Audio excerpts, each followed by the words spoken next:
और बच्चों कैसे हो? फिर आ गया मैं, है ना, आना ही पड़ा। बहुत मन होता है बार बार आपसे बात करने का। और अभी तो ये जेई मेंस की आंसर की रिसेंटली आ गई है ऑफिशियल। और जेई मेंस की आंसर की जो है, ये सिर्फ आंसर की नहीं आती, इसके साथ एक बहुत सारी चीज़ें आ जाती हैं। बहुत सारी चीज़ों में फिर बहुत कुछ होता है। कुछ चीज़ें बाहर से आती हैं, कुछ चीज़ें अंदर से आती हैं, कुछ वो इंटरनेट से आती हैं। तो एक मिक्स्ड इमोशंस का रहता है थोड़े दिन के लिए। तो इसीलिए मैंने सोचा कि ज़रूरी आपसे बात करूं, क्योंकि हर एक से फ़ोन पे बात नहीं हो पाती।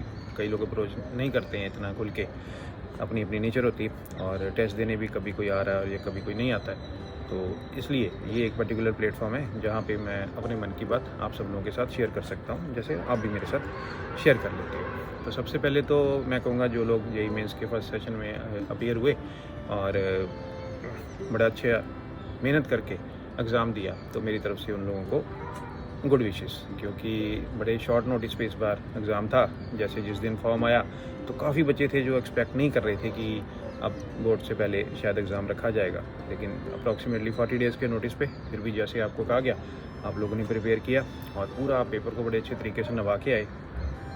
तो I am happy about it. तो बहुत अच्छा लग रहा है। तो आप भी थोड़ा अच्छा फील करें इस बारे में। It is a big national competition और एक अपने आप पे प्राउड होना चाहिए कि मैंने अच्छी प्रिपरेशन करके एग्ज़ाम दिया है और पूरी मेहनत से दिया है। पहली बात तो ये है।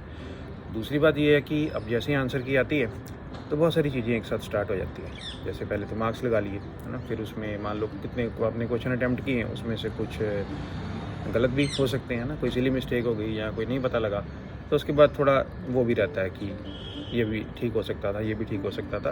तो it is a part of the training and it is a part of the exams. ये तो ऐसे है। तो इससे तो पता लगेगा कि नेक्स्ट हमें कैसे इम्प्रूव करना है। अब जब वो मार्क्स वगैरह लगा लिए तो फिर वो दूसरों के साथ कंपेयर भी किए कि अपने से कम किसी के आ रहे हैं, अपने से ज़्यादा किसी के आ रहे हैं। और फिर उसके बाद यहाँ तक तो ठीक है। फिर वो जो एक मेरे अकॉर्डिंगली पर्सनली जो मिस्टेक नहीं करनी होती कि वो मार्क्स पे अभी से अपना रैंक प्रेडिक्ट करना। और कहीं तो फिर आगे जैसे मेरी बात होती है स्टूडेंट से, उसके बेस पे बोल रहा हूँ कि कॉलेज कौन सा मिलेगा वगैरह वगैरह। अभी देखो, ये फर्स्ट अटैम्प्ट थी, अभी सेकेंड अटैम्प्ट है और this is the beginning, this is not the end.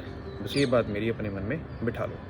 अब इसके बेस पे नहीं सब कुछ होने वाला है। It will be best of both.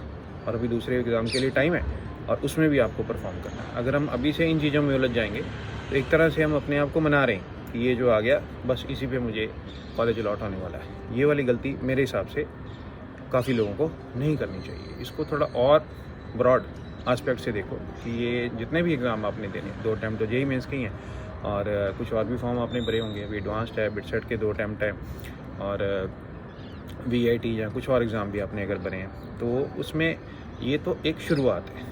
ये पहला एग्ज़ाम था जिसमें से आप निकले और बड़ी अच्छी तरह से निकले। और अभी स्टेप बाय स्टेप नेक्स्ट देखोगे, अभी बीच में बोर्ड्स वगैरह भी आएंगे, वहाँ पे भी आपको बहुत अच्छा परफॉर्म करना है। तो ये जो पहला एग्ज़ाम होता है ये एक तरह से मोमेंटम सेट करता है। और इस मोमेंटम को सेट होने के बाद यहाँ से बिल्कुल भी पीछे नहीं जाना है। यहाँ से इसको बस पकड़ के रखना है स्ट्रांगली।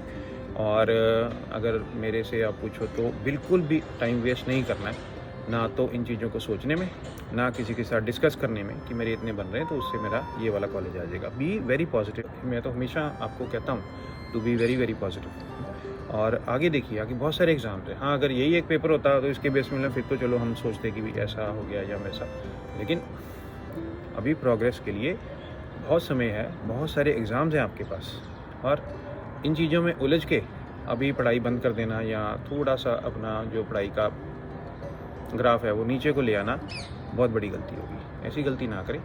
अपने अपने टीचर्स के साथ, अलग अलग सब्जेक्ट के जो हैं उनके साथ अपनी परफॉर्मेंस के बारे में डिस्कस करें और इसको प्लान आउट करें या करवाएं उनसे कि नेक्स्ट फिर आगे क्या स्ट्रेटजी होनी चाहिए, कैसे मुझे पढ़ना चाहिए। और सबसे बड़े इस स्टेज पे मैं कहूँगा कि सबसे बड़े अपने मेंटोर तो आप खुद ही हो सकते हैं, क्योंकि आप एक बार उस एग्ज़ाम के प्रोसेस में से निकल गए हैं। जब एक बार उस प्रोसेस में से निकल गए हैं तो वहाँ पे जो अंदर लर्निंग एक्सपीरियंस होता है उसका तो मैच ही नहीं है ना। That is very practical, very authentic and very, I will say, close to yourself. You have just felt कि what is the scenario like and उसके बेस पे आप,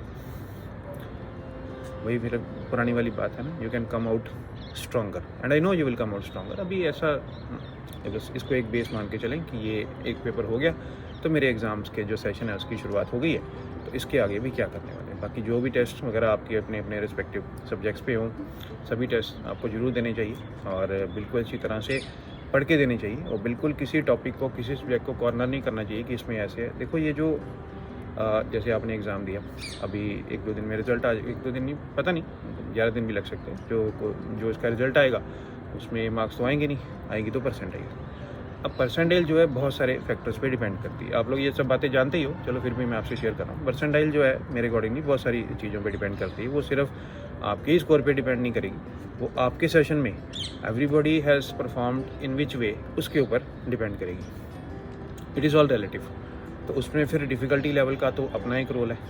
अब किसी पर्टिकुलर सब्जेक्ट में मान लो आपके सेशन में एग्ज़ाम ज़्यादा डिफ़िकल्ट था, तो फिर उसमें थोड़ा कम स्कोर पे भी परसेंटाइल बेटर आ सकती है। और अगर कोई सब्जेक्ट का एग्ज़ाम इतना ज़्यादा डिफ़िकल्ट नहीं था, थोड़ा सॉफ्टर साइड था, तो उसमें थोड़ा सा ज़्यादा स्कोर करने में भी परसेंटाइल थोड़ी कम भी आ सकती है ना। तो इट इज़ ऑल रिलेटिव। और ये भी ज़रूरी नहीं है कि अगर इस बार किसी पर्टिकुलर सब्जेक्ट में इतने आ रहे हैं या परसेंटेज ऐसी आ रही है तो नेक्स्ट टाइम वैसे उसी को लेके चलना है। It will be all together different paper next time, और उसमें आपके सेशन में डिफ़िकल्टी लेवल का क्या ऑर्डर रहता है या कैसे रहता है वो भी है। तो फिर इन सब चीज़ों में कॉमन क्या है? इन सब चीज़ों में कॉमन है यू आर द स्टूडेंट, और आप अंदर कैसे परफॉर्म करते हो। परफॉर्म से मेरा मतलब सिर्फ क्वेश्चंस को ठीक करने का नहीं है, परफॉर्म से मेरा मतलब हमेशा उन मूवमेंट्स को कैप्चर करने का होता है। जैसे ABC 3 सब्जेक्ट है, आप कुछ सोच के गए हैं कि ये वाले सब्जेक्ट में मेरी प्रिपरेशन बेस्ट है और इसमें मुझे से थोड़ी सी घबराहट है, जैसा भी है ना। तो वहाँ पे डिपेंड करता है कि इनमें से किसका पेपर आपकी फेवर में आ रहा है और किसका पेपर थोड़ा सा डिफरेंट आ रहा है, और ये सिनेरियो नेक्स्ट टाइम चेंज भी हो सकता है। तो जैसे अंदर जाके क्वेश्चन एक के बाद एक अपने सामने आते हैं, तो वहाँ पे परफॉर्मेंस स्टार्ट होती है कि how you look at the things, how you react to the things, how you handle the scenario in a very practical manner। उन कुछ घंटों के अंदर जो परफॉर्मेंस देनी है, इरिस्पेक्टिव ऑफ कौन सा पेपर कैसे है। तो बस फिर जैसे बूंद बूंद से घड़ा बढ़ता है, तो क्वेश्चन से मार्क्स बनते हैं, मार्क्स से परसेंटाइल बनती है और परसेंटाइल से रैंक आता है। लेकिन वो सब अभी थोड़ा सा दूर की बात है। अभी तो वही पुराना वर्ड इंट्रोस्पेक्शन इस चीज़ की कि इस बार जो एग्ज़ाम दिया उसमें ऐसे ऐसे प्रिपरेशन थी, ऐसे ऐसे मेरी एक्सपेक्टेशन थी, और ये ऐसे करके आया। और जो भी है it is a very practical thing कि उस दिन उस समय ऐसा मैंने परफॉर्म किया, ये गलत हुआ, ये ठीक हुआ ऐसे। तो उसके बाद थोड़ा सा उसके बारे में सोच के थोड़ा सा फिर से प्लान आउट करके और एक डबल एनर्जी के साथ फिर से लग गया। तो 2 मेरे रीज़न थे इस वीडियो को आपसे शेयर करने के। थोड़ा अर्जेंटली एक तरह से मैंने किया है कि एक तो मुझे पता है कि जब एग्ज़ाम हो जाता है, आंसर की वगैरह आ जाती है, तो कुछ लोग थोड़ा सा बैकफुट पे हो जाते हैं। जैसे खुद ही शेयर करते हैं कि वो 2-3 दिन पढ़ाई नहीं हुई, 3-4 दिन नहीं, ऐसा नहीं करना।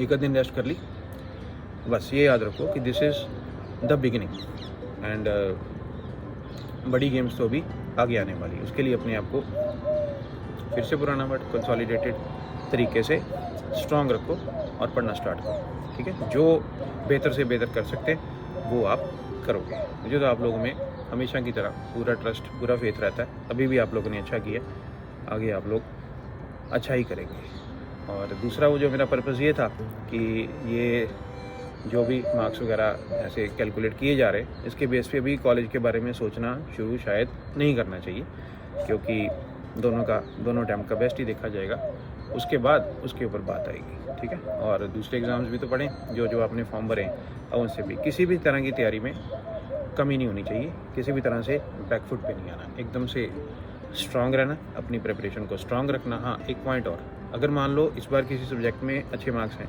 आपके अकॉर्डिंगली बहुत अच्छे हैं, और किसी में थोड़े से कम है, तो ये भी नहीं करना कि जिसमें कम है अब वही पढ़ना है, और जिसमें अच्छे आगे उसमें ओवर कॉन्फिडेंट हो जाना कि वो, ऐसा तो बिल्कुल ही नहीं करना है ना। ओवर कॉन्फिडेंस, ओवर थिंकिंग, इन चीज़ों से तो बिल्कुल दूर बच के रहना बहुत ज़्यादा ज़रूरी है, ठीक है। और जैसे मैंने कहा, अपने टीचर्स के साथ हर एक सब्जेक्ट के you should go in touch with them and get it plan for you कि आगे मैंने कैसे करना है। पढ़ेंगे तो आप अच्छा ही, वो तो मुझे आप लोगों पे पूरा भरोसा है। तो फिर बस यही 2-3 अर्जेंट बातें करने के लिए मैं आज आया हूँ। इस वीडियो को अगर आपने देख लिया, सुन लिया, एक बार फिर से सुन लो। ये सारी बातें आपके मन में मेरे अकॉर्डिंगली बैठ जानी चाहिए। और I want to see a better, stronger, superior version of you as always. हमेशा जैसे मैं कहता हूँ, मुझे आप लोगों में भरोसा है किसी भी बात से ऊपर उठते हुए।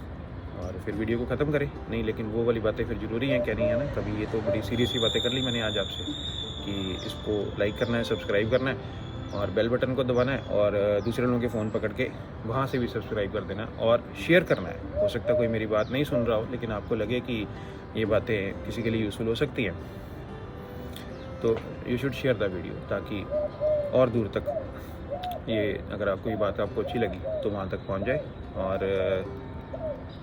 जल्दी मिलता हूँ आपसे नेक्स्ट वीडियो में। फिर वीडियो तो वैसे एंड किया जाए कैसे भला, बस जी।